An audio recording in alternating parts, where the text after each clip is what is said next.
تو آپ کو بہت سارے انکشافات ہوں گے اور آپ کے پاس مواقع ہوں گے ان سے ملنے کا اور کام کرنے کا اور ذہن سازی کا۔ دوسرے نمبر پہ بہت سارے ایسے افسروں کو میں جانتا ہوں جو مذہبی حوالے سے بہت دین کے قریب، ان کو بہت پروموشن ملی، ان کو ترقی ملی۔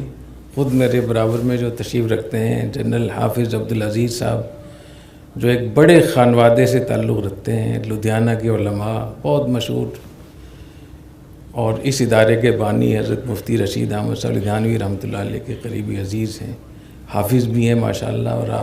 اور اسی طریقے سے کور کمانڈروں میں یہی تھے جو داڑھی والے اور متشرع اور پورے لائسنس کے ساتھ بیٹھے ہوئے ہوتے تھے۔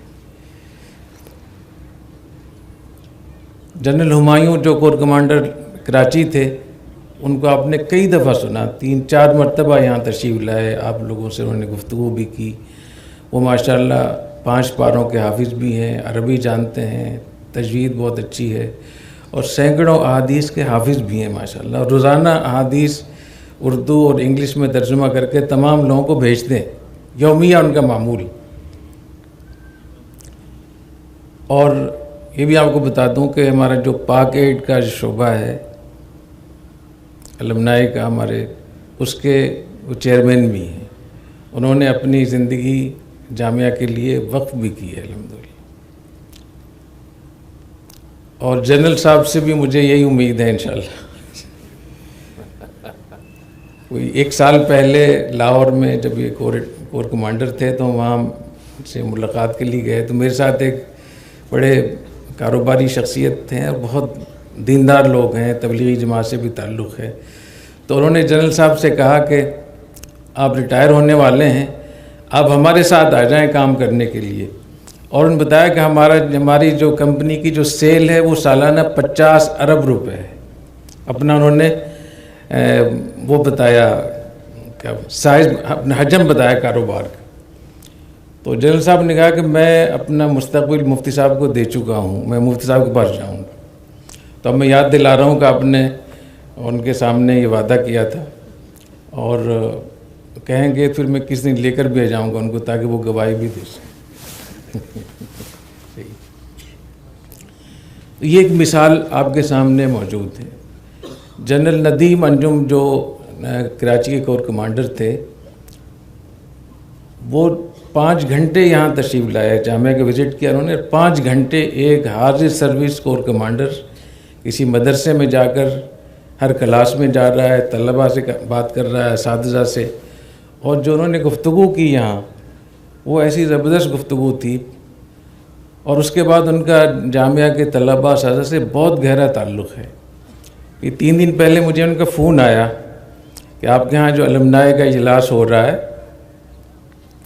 تو آپ میری طرف سے اور میرا نام لے کر جامعہ رشید کے طلباء اور سے کہیں کہ مجھے آپ لوگوں سے بہت محبت ہے، میں بہت متاثر ہوا تھا، اور میری طرف سے سب کو سلام بھی پیش کریں۔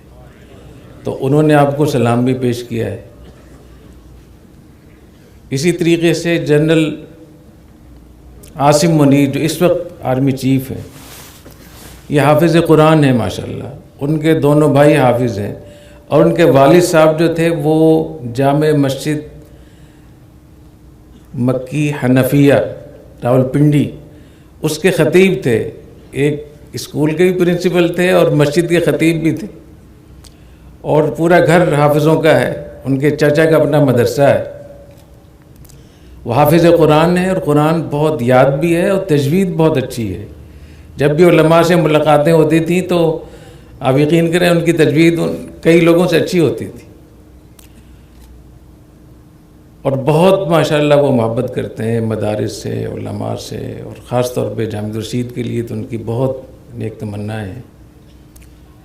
تو ابھی آرمی چیف بننے کے بعد میں گیا تھا ان کو مبارکباد دینے کے لیے، ملنے کے لیے، تو میں نے بتایا کہ جنرل صاحب کو بھی ہم نے دعوت دی ہوئی ہے ہماری کانوکیشن میں، تو بہت خوشی کا اظہار کیا انہوں نے۔ جنرل نعمان جو نیشنل ڈیفنس یونیورسٹی کے اس وقت میں وہ ہیں، اور پشاور کے کور کمانڈر رہے، ماشاءاللہ بہت دیندار ہیں، ان کے گھر والے بھی دیندار ہیں، گھر والے شریف پردہ کرتے ہیں، میں جانتا ہوں ان کو بہت اچھے طریقے سے۔ جنرل افتخار بھی یہاں تشریف لائے، جن کی بھی آپ نے گفتگو سنی، جو ڈی جی رینجر تھے، آج کل ڈی جی ایم آئی ہیں۔ وہ جب یہاں کراچی آئے تو سب سے پہلی ملاقات اپنی ملازمت میں، جب ڈی جی رینجر طے ہوئے تو پہلی ملاقات علماء کرام سے کی انہوں نے کہا کہ میں آغاز یہاں سے کر رہا ہوں، اور انہوں نے آ کر علماء کرام نے شکایتیں کی کہ مدرسوں پہ چھاپے پڑتے ہیں، بہت سارے مسئلے ہوتے ہیں۔ انہوں نے کہا کہ میرا ٹیلی فون نمبر ہے، آپ کے لیے میرا کوئی سیکٹری پی اے نہیں، میں خود آپ کا ٹیلی فون اٹھاؤں گا، رات کے 12 بجے فون کریں گے تو میں فون اٹھاؤں گا، اور کسی مدرسے پہ چھاپا نہیں پڑے گا، اگر کوئی مسئلہ ہوگا تو میں خود آپ سے بات کروں گا۔ تو وہ یہاں 3 سال رہے، کوئی نہیں بتا سکتا کہ کسی مدرسے پہ رینجر نے چھاپا مارا۔ جب بھی کوئی مسئلہ ہوتا تھا، اور ہر مدرسے میں گئے، دارالعلوم، نیو ٹاؤن، بنوریا، جامعہ نعیمیہ، جامعۃ الرشید۔ تو یہ ایک دشمن ہے جو ہم لوگوں کو آپس میں لڑانا چاہتے ہیں، اور ان کے سارے مسئلے اس سے حل ہو جائیں گے دشمنوں کے۔ اگر مخالفت ہے فوج کے ساتھ، اگر مخالفت ہے تو اس مخالفت کو دوستی میں تبدیل کرنا چاہیے۔ کوئی بھی ہمارے ملک کا کوئی بھی باشندہ اگر غلط سمت میں جا رہا ہے آپ کے خیال میں، یہ اس کا حل نہیں ہے کہ آپ اس پہ لان تان کریں، برا بھلا کہیں، اس کو آپ سمجھائیں، اس کو قریب کریں، اس کو گلے سے لگائیں۔ نبی کریم صلی اللہ علیہ وسلم نے قریش مکہ کو کس طریقے سے گلے لگایا، وہ اسلام قبول نہیں کیا تھا، پھر بھی آپ نے 300 اونٹ ہدیہ دیے ان کو، صفوان ابن امیہ کو 300 اونٹ ہدیہ دیے، اور اس زمانے میں 300 اونٹ ایسے دے جیسے آج کے زمانے میں 300 BMW کوئی آدمی کسی کو دیتے، اونٹ سے بڑی تو کوئی چیز تھی نہیں۔ سہیل کو اتنی زیادہ بکریاں دیں کہ ان بکریوں کو شمار کرنا مشکل تھا، کچھ لوگ کہتے ہیں کہ وہ 4000 بکریاں تھیں، 4000 بکریاں، کچھ کہتے ہیں اس سے بھی زیادہ تھی۔ انہوں نے واپس آ کر اپنی قبیلے سے کہا کہ تم ایمان لاؤ، حالانکہ مسلمان نہیں تھے، کہا خدا کی قسم اتنی سخاوت نبی کر سکتا ہے، کسی اور کے بس میں نہیں۔ تو نبی کریم صلی اللہ علیہ وسلم کی سیرت طیبہ یہ ہے کہ جو ٹھیک ہے اس کو حوصلہ افزائی کریں، جو خراب ہے اس کو ٹھیک کریں۔ یہ تو غلط ہے کہ جو خراب ہے اس پہ مزید لان تان کر رہے ہیں، بددعائیں کر رہے ہیں، برا بھلا کر رہے ہیں، پروپیگنڈے کر رہے ہیں۔ یہ ہم جانشین ہیں نبی کریم صلی اللہ علیہ وسلم کے، اور اسی کا ہم دعویٰ کرتے ہیں۔ تو ہمیں اس پہ عمل کرنا چاہیے کہ معاشرے کے لوگوں پہ توجہ دینی چاہیے، ان کے پاس جانا چاہیے۔ تو میں نے یہ 6-7 جنرل ندیم ذکی من، وہ بھی ابھی ریٹائر ہوئے ہیں کچھ مدت پہلے، وہ منگلہ کے کور کمانڈر تھے، وہ بھی ماشاءاللہ میری ان سے ملاقات ہے، بہت دیندار آدمی ہیں اور نمازی ہیں اور بہت اچھے خیالات کے آدمی ہیں۔ تو یہ میں نے 6-7 وہ بتائیں جو سارے کور کمانڈر ہیں، سارے یہ جنرل ندیم ذکی من، جنرل آصف غفور، اور جنرل عبدالعزیز، حافظ عبدالعزیز صاحب، جنرل عاصم منیر صاحب، جنرل ندیم انجم صاحب، جنرل ہمایوں عزیز صاحب۔ تو جب کسی فوج کے کور کمانڈر جو مین وہ ہوتے ہیں، اگر وہاں اتنی بڑی تعداد میں ایسے لوگ موجود ہیں جو مدرسوں میں آتے ہیں، آنا چاہتے ہیں، ملنا چاہتے ہیں، علماء کے اکرام کرتے ہیں، تو پھر ہمارے پاس ایک موقع ہے کہ ہم اس موقع سے فائدہ اٹھائیں اور اپنی اس فوج کی جو ٹھیک چیزیں ہیں ان کو سپورٹ کریں، جو غلط چیزیں ان کی اصلاح کی کوشش کریں، اور مجھے انشاءاللہ امید ہے کہ اس کا بہت فائدہ ہوگا۔ اسی طریقے سے ان 6 سالوں میں کافی جو نمایاں کام ہوئے ہیں، اس میں ایک یہ کہ فوج میں، ایئر فورس میں، نیوی میں، آرمی میں علماء کرام نے کمیشن لیا ہے۔ خود جامعۃ الرشید کے 27 فضلاء اس وقت ہماری افواج میں افسر ہیں، وہ میجر تک پہنچ چکے ہیں اور کیپٹن تک پہنچ چکے ہیں۔ اس میں 15 نیوی میں RMOs بھرتی ہوئے، اور یہ جنرل باجوہ اور نیول چیف ظفر محمود عباسی صاحب کے مشورے کے ساتھ ہوا ہے۔ 4 ہمارے جو فضلاء ہیں وہ ایئر فورس میں ہیں، 6 آرمی میں۔ یہ وہ لوگ ہیں جو افسر ہیں۔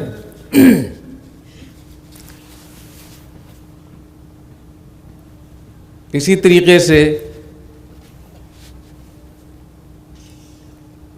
غیر ملکی طلباء کے ویزے بند کیے ہوئے تھے، جنرل مشرف کے زمانے سے جتنے بھی غیر ملکی طلبہ دنیا بھر سے پاکستان میں آتے تھے مدارس میں پڑھنے کے لیے، تو ان کے داخلہ بند تھا، ویزے نہیں ملتے تھے، باہر سے آ نہیں سکتے تھے، جو اندر رہ گئے تھے یہاں سے واپس نہیں جا سکتے تھے، بہت مسائل تھے ان کے۔ تو جنرل باجوہ نے، فوج نے خصوصی طور پہ سفارش کی حکومت سے، وزارت تعلیم سے، وزیر اعظم سے، وزیر تعلیم سے، وزیر داخلہ سے، کہ اس کو کھولیں، کیوں بند کیا ہوا ہے ہم لوگوں نے۔ اور انہوں نے مشورہ کیا کہ اگر ہم غیر ملکی طلباء کے لیے ویزا ہم جاری کریں تو کتنی مدت کا ویزا ہونا چاہیے؟ تو ہمارے خیال میں تو یہ تھا کہ 1 سال کا ویزا مل جائے تو بہت بڑی بات ہے، کیونکہ 15 سال سے بند تھا۔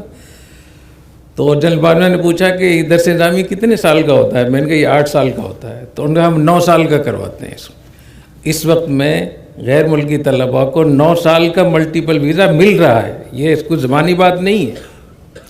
اور دنیا بھر سے طلباء پاکستان میں آ رہے ہیں اور مدرسوں میں پڑھ رہے ہیں، رائیونڈ میں پڑھ رہے ہیں، دوسری جگہوں میں۔ تو میں سمجھتا ہوں اتنی بڑی خیر اللہ تعالیٰ نے ان کے ہاتھوں سے کی ہے۔ تو یہ فوج کا سسٹم ایسا ہے کہ فوج کا سسٹم آپ کو سپورٹ کرتا ہے، دین کو، اسلام کو سپورٹ کرتا ہے، بشرطے کہ ہم بھی تو سپورٹ کریں نا۔ صرف جامعہ بن نوریہ کے طلباء جو یہاں رہ گئے تھے، واپس نہیں جا سکے اپنے ویزے کی وجہ سے، ان پہ 4.5 کروڑ روپے ان پہ جرمانہ لگا ہوا تھا۔